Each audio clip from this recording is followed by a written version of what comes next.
Welcome, pleasure being, to another pleasure lit episode. My intention for this one is to bring you closer to the erotic blueprints. After I've spoken about the love languages, specifically for self love and pleasure, but also with others, we're taking it a step further and talking about erotic blueprints, which is kind of like there are different types on how you can access pleasure. So it's very related to pleasure lit, to our pleasure energy.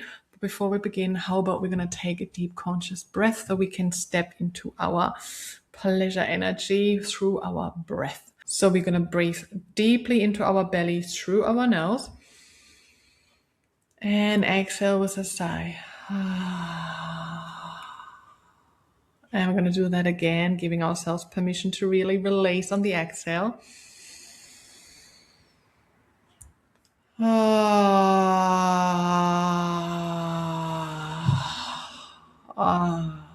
Feeling the shoulders drop, the jaw soften.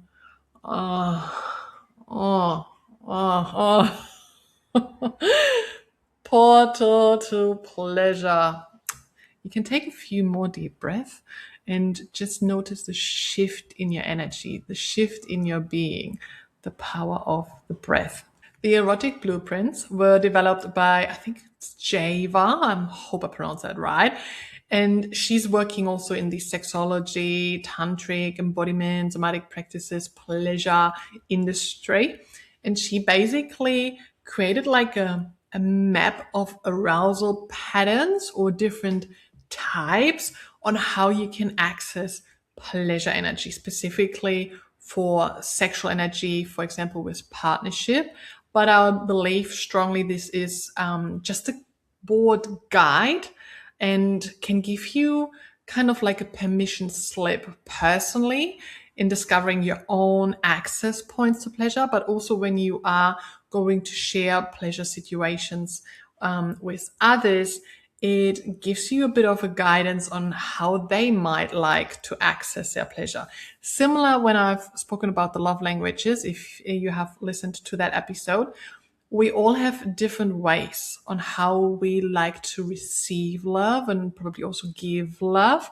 Sometimes that can be mismatched, but becoming aware of that can help us to get to a level, or to, even if we don't agree or even if we don't have this as an access point, we can still give someone else and show someone else love in the way they would like to receive it. And this is similar with the pleasure blueprints or erotic blueprints in this regards.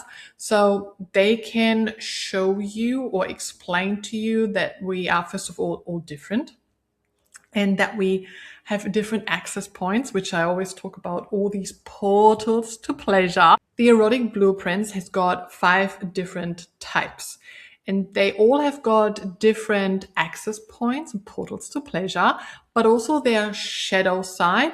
So something that can turn them off.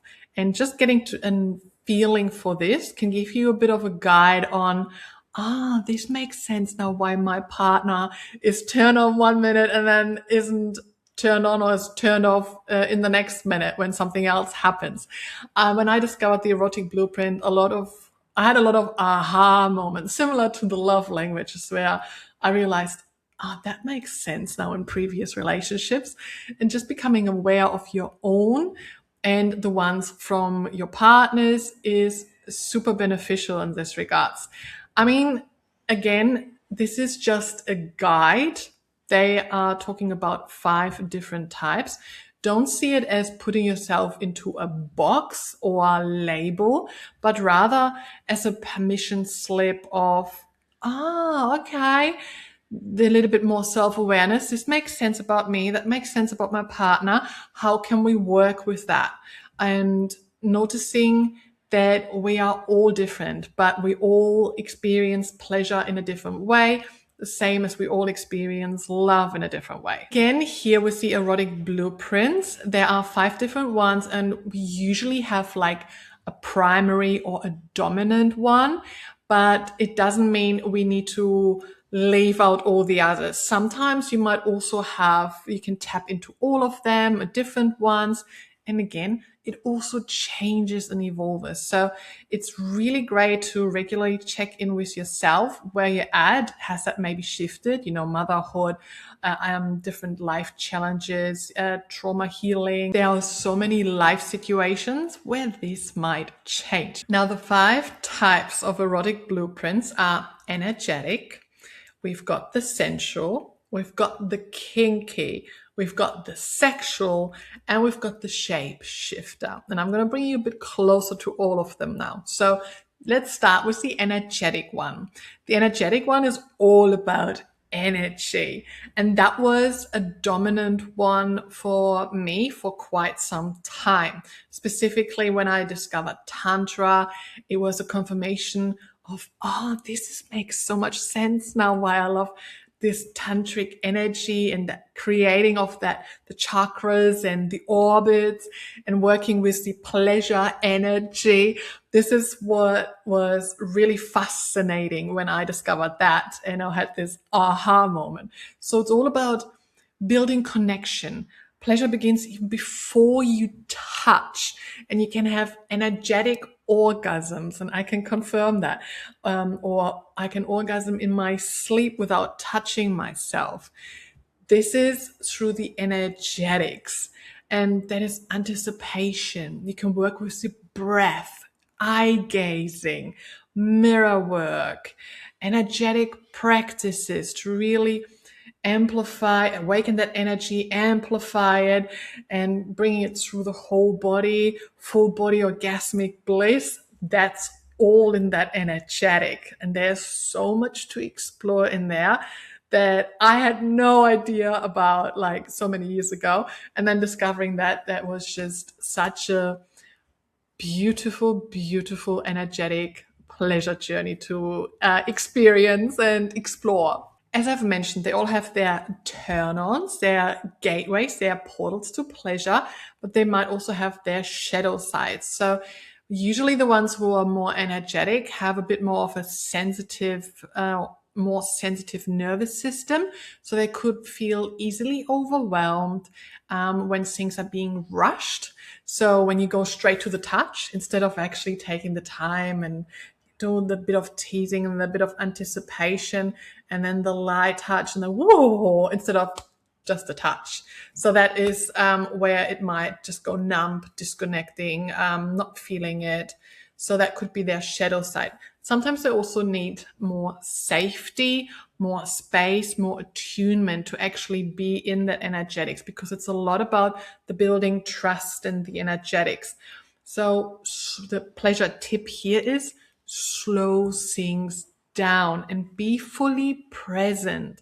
Presence is high in here. While I'm going through the different erotic blueprints, so there is a free test that you can do on the internet, but I highly suggest that you listen to what I am bringing you closer to and notice how your body reacts. Where can you feel your body is getting a bit more curious, or where your body is like, tighten up a little bit. Take note of that. The next blueprint is the sensual type.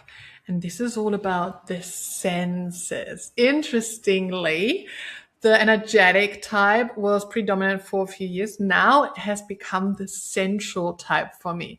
I think that has a lot to do with more being embodied, more using my 5 senses to be more present in the body and be more present in the now to actually really feel all the sensations. My feminine energy has taken a step back for quite a few years on my healing journey, where my masculine was more present in the doing and the independence and the protection. But now that my feminine is feeling safe enough again to come out and be more embraced, I've become a lot more sensual again. And now that is actually my more dominant type.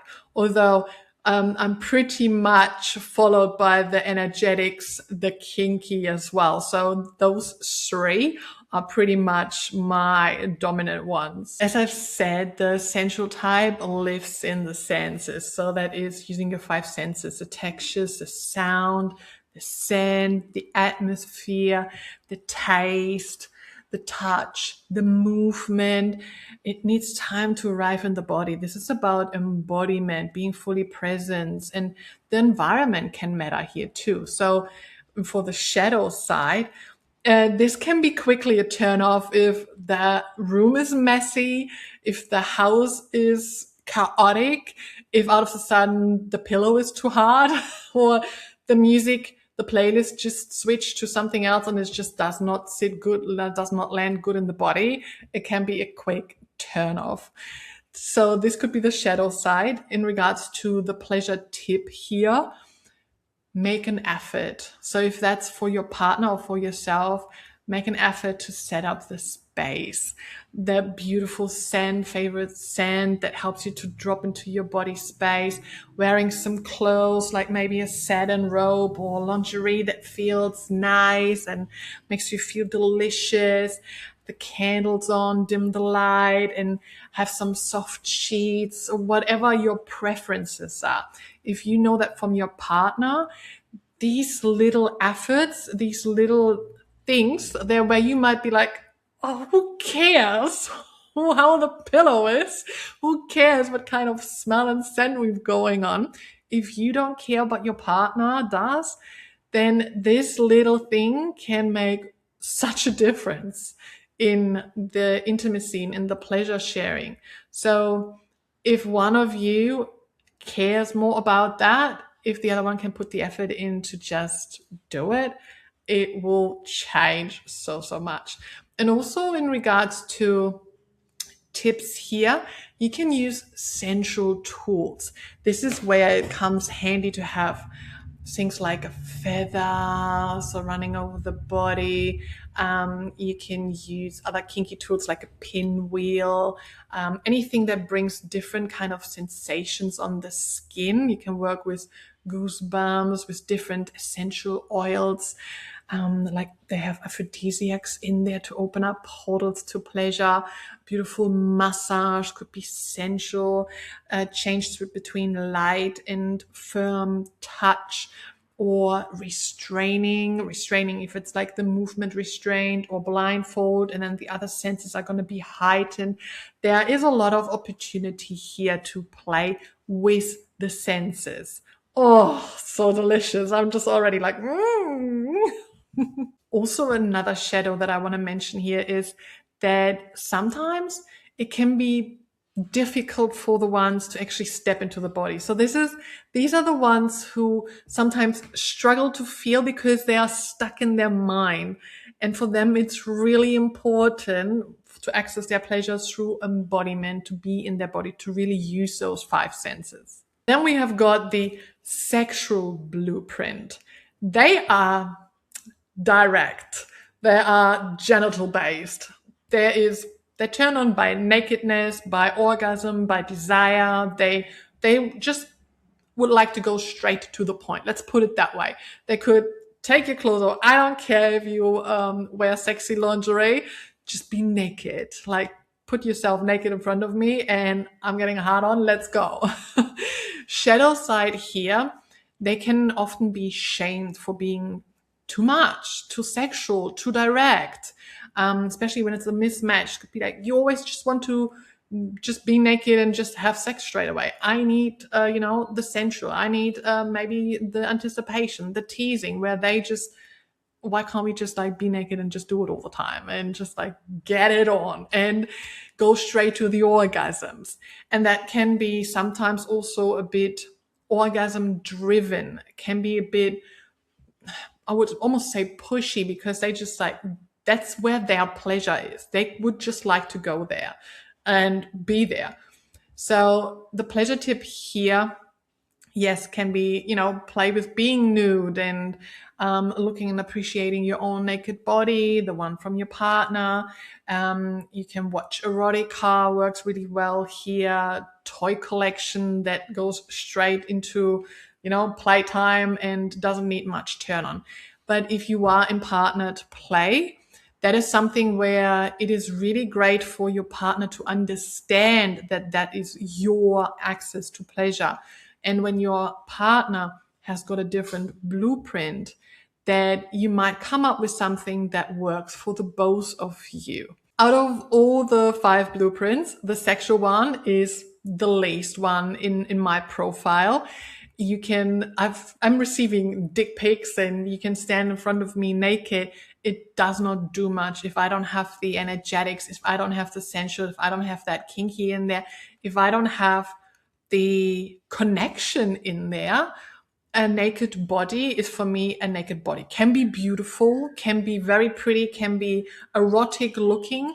It just does not do it for me. That's why I also don't understand when I get sent these dick pics and I then ask back, did you send that for me or did you send that for yourself to get pleasure out of it? And when they then reply, oh, I've sent this for your pleasure, and I reply back, well, that doesn't do anything to me.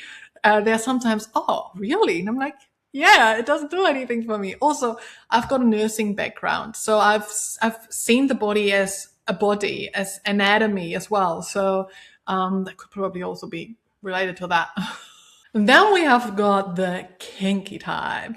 The kinky type is all about polarity, taboo, power dynamics, intensity, variety, some flavor in there. I truly actually believe we're all a little bit kinky, because kink ultimately means anything that is not normal, but who is here to tell us what is normal? So I believe we're all kinky because we all have sexual or pleasure preferences, and that's basically it. So for this one, the shadow side could be that they might feel deeply misunderstood, or they suppress their desires because it might be something where they think, oh, if I let someone know what I actually like and desire, they might judge me. They might not want to be with me, or who would want to be with someone who likes this or that, if, into feet or into latex, or you want to have balloons in there, whatever it is. So you might suppress it. So like a fetish in there as well, and feel guilt or shame. And you block yourself from your own pleasure. Pleasure tips here is open and honest communication. Consent is really important. And really open, honest communication in regards to explaining where you're coming from and inviting the other one in, if you are doing partner play, to see where they're at, if that's something they would like to join in.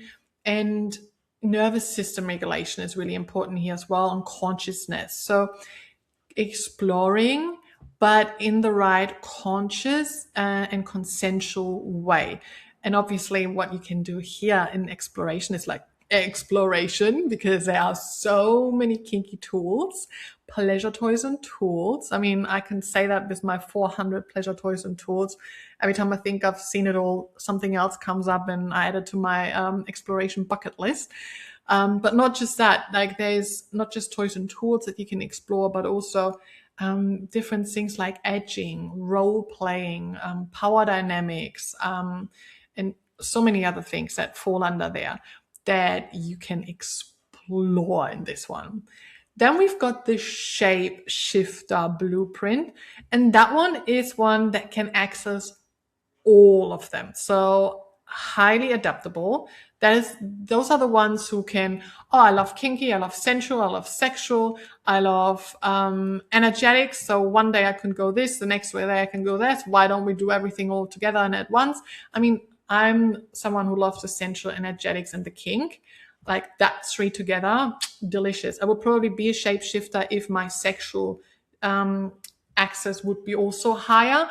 But because it's not, it's because the shapeshifter isn't the dominant type for me. But other than that, the other 3, I love to combine that. And it really works really well. The energetics with the sensual and the kink with the tools. That's just, wow, delicious. Shapeshifters, though, even though they can tap into all of them, their shadow is that sometimes they can lose their own desires in that. So they are going with what the partner wants.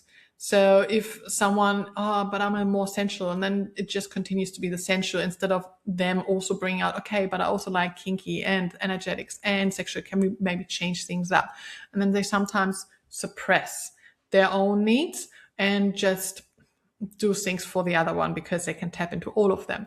So the pleasure tip here is to really learn to choose also your own pleasure access points and not just accommodate the others, and create maybe a pleasure bucket list, because you obviously have got so many access points. You have got so many things to keep it interesting. And as a shapeshifter, you love variety. So have like a bucket list that you can go through, either for self, but also with others. As you can hear, when I talked about the blueprints, they are great for being within partnership or play partners, whoever you're going to be active with in regards to pleasure and intimacy and sex, but also for yourself, because I truly believe you need to give yourself the pleasure and the love that you seek. And exploring your own body is super, super beneficial.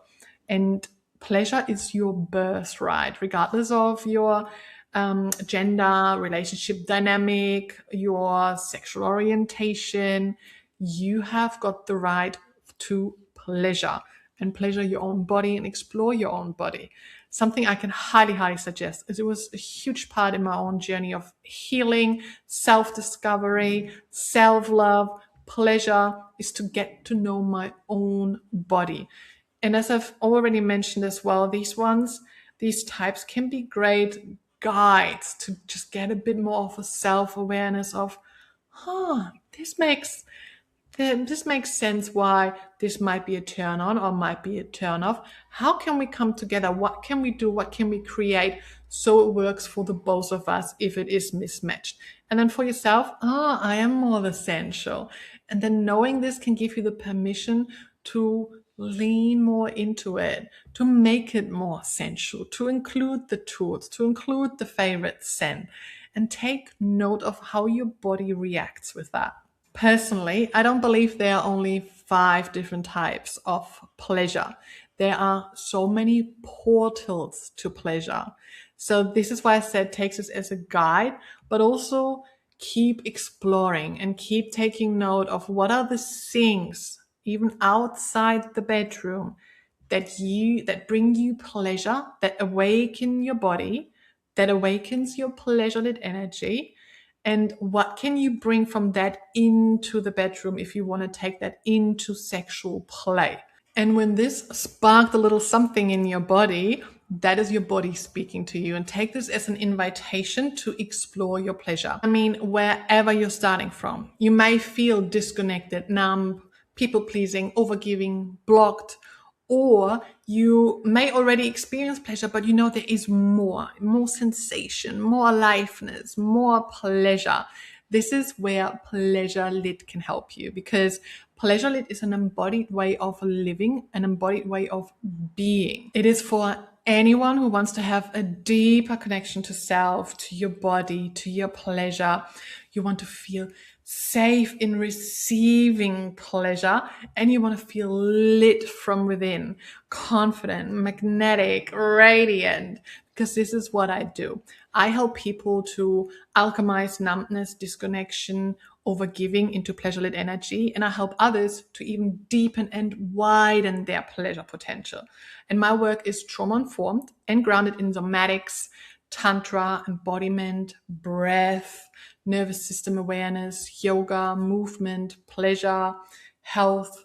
They are all portals to pleasure. They are all tools to reawaken your energy or to widen and deepen your pleasure energy. They help you to build your capacity to feel more and to stay more present with your pleasure. This is integration. This is living in your body to be and live pleasure-lit. To start your journey, to choose your path, go to pleasurelit.com. Now, I would love to hear from you what resonated from this episode. What is your dominant or primary erotic blueprint? Has that changed over time? Can you see that it has maybe changed? What is something that you have learned new within this episode about the erotic blueprints and about pleasure? What is something that you might want to implement or bring more into your partner place or self pleasure play? When you liked this episode and found it helpful, please give my show a 5-star rating and also share it along so we can spread more pleasure into this world. You can also share it on social media and tag me in it so I can see it and reshare the love. Sending you lots of love and pleasure.